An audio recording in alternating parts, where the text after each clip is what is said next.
Across Malta and Gozo rise some of the most extraordinary prehistoric monuments in the world, the Ġgantija, Ħaġar Qim, Mnajdra.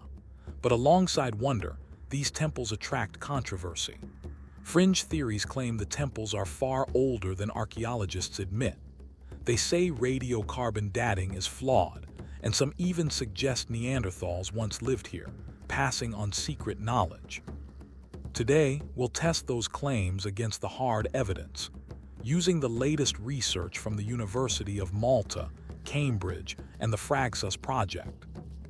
If you like this type of content, may I take this opportunity to remind you to share and subscribe. One of the loudest claims is that Malta's temples cannot be securely dated.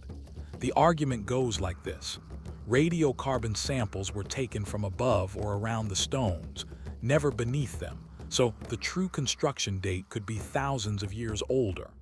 But this is a distortion of the facts. The FRAGSUS project, a collaboration between Queen's University Belfast, Cambridge University, the University of Malta, and other institutions, ran the most comprehensive dating program ever undertaken in the Maltese islands. Hundreds of radiocarbon samples were collected from sealed occupation layers, floor deposits, and even contexts directly beneath temple surfaces. These were then analyzed using Bayesian chronological modeling, a method that integrates radiocarbon results with stratigraphy and ceramic typology. The result: a consistent and robust sequence. Malta's main temple building era began around 3600 BC and continued until roughly 2500 BC. Earlier phases of settlement, seen at Skorba and Mjar, date back to around 4850 BC, showing a clear cultural buildup. This isn't guesswork. It's a convergence of multiple lines of evidence such as radiocarbon dates from organic remains, the stratified pottery sequences linking phases like Zeb-Bud, Mjar, Ġgantija, and Tarshin, and the Bayesian models published in peer-reviewed volumes like Temple Places, published in 2019. Radiocarbon dating has been central to establishing Malta's prehistoric sequence. Charred seeds, animal bones, and other organic remains recovered from sealed archaeological contexts at sites like Skorba, Tarshin, and Ġgantija were analyzed to measure the decay of carbon-14 isotopes. This technique provides calendar age ranges for when those materials were last living, allowing archaeologists to anchor the phases of settlement and temple construction. The large-scale program undertaken within the FRAGSUS project collected and tested hundreds of such samples from secure layers beneath floors, occupation deposits, and temple contexts. This ensured that the dates reflect the human activity associated with construction and use, not later disturbances. To refine these results further, scholars applied Bayesian chronological modeling, a statistical method that combines radiocarbon dates with archaeological information such as stratigraphy and ceramic typology. Instead of treating each date in isolation, Bayesian analysis integrates the sequence of layers and cultural phases to narrow down probability ranges. Applied in Malta, this approach revealed a consistent timeline. The earliest farming settlements appeared around 5900 to 5200 BC. The temple tradition began circa 3600 BC, and the monumental phase ended by around 2500 BC. The strength of Bayesian modeling lies in its ability to confirm continuity, highlight transitions, and rule out exaggerated claims of extreme antiquity, giving Malta one of the most precise prehistoric chronologies in Europe. Before FRAGSUS, Malta only had a few dozen published radiocarbon dates, scattered across sites like Skorba, Ġgantija, Tarshin, and Ardalan. These came mainly from the 1960s and 1990s. These were enough to build a rough framework, but not to test continuity or refine temple phases. Between the years 2013 and 2017, FRAGSUS systematically sampled and dated material from settlements, for example from sites like Ta Chowla and temples like Ġgantija, Santa Verna and Cordon, and cave sites. They produced over 100 new high-precision radiocarbon dates. These were then combined with stratigraphic data and pottery sequences using Bayesian modeling via Excavating software. The result was a robust, fine-grained chronological sequence for Malta's prehistory. In total, we are talking about well over 100 radiocarbon determinations, with Bayesian modeling refining them into one of the most detailed Neolithic timelines in Europe. According to Dating Maltese Prehistory, a FRAGSUS publication, there have been 155 new radiocarbon determinations from archaeological deposits in the Maltese Islands as part of the FRAGSUS project, all carefully collected from sealed, stratified contexts.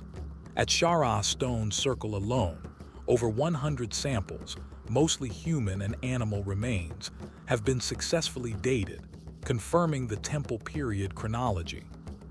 Some other questions brought up by fringe theorists point to the erosion of limestone blocks as proof of extreme antiquity, perhaps 10,000 years or more.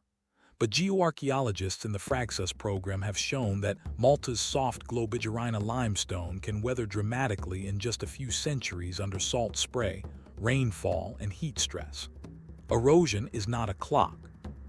Only archaeology provides dates, and archaeology tells us the temples are 5,000 to 6,000 years old, not 30,000. Now let's briefly jump on to the second point, the Neanderthal presence. Is it a myth or reality? Another dramatic claim is that Neanderthals once lived in Malta, and perhaps even laid the groundwork for its temples. This idea rests almost entirely on a single discovery, more than a century ago. In 1918, British anatomist Sir Arthur Keith examined 2 human pterodont molars from Dalam cave.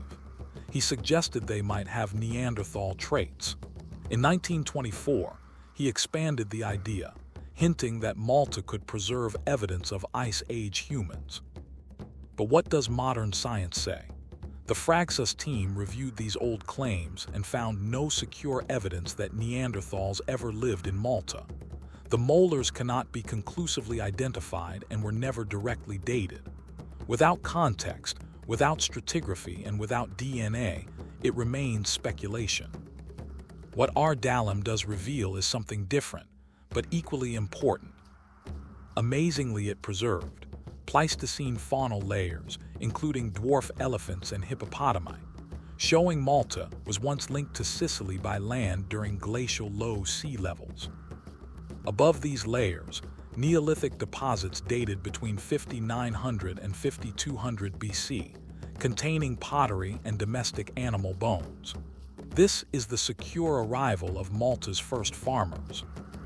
Nonetheless, there are currently peer-affiliated scientific studies underway at Dalam, led by teams from institutions such as the Natural History Museum in London, the University of Malta, and international collaborators, focusing on faunal analysis, isotopic testing, and stratigraphic dating to refine our understanding of Malta's prehistoric era.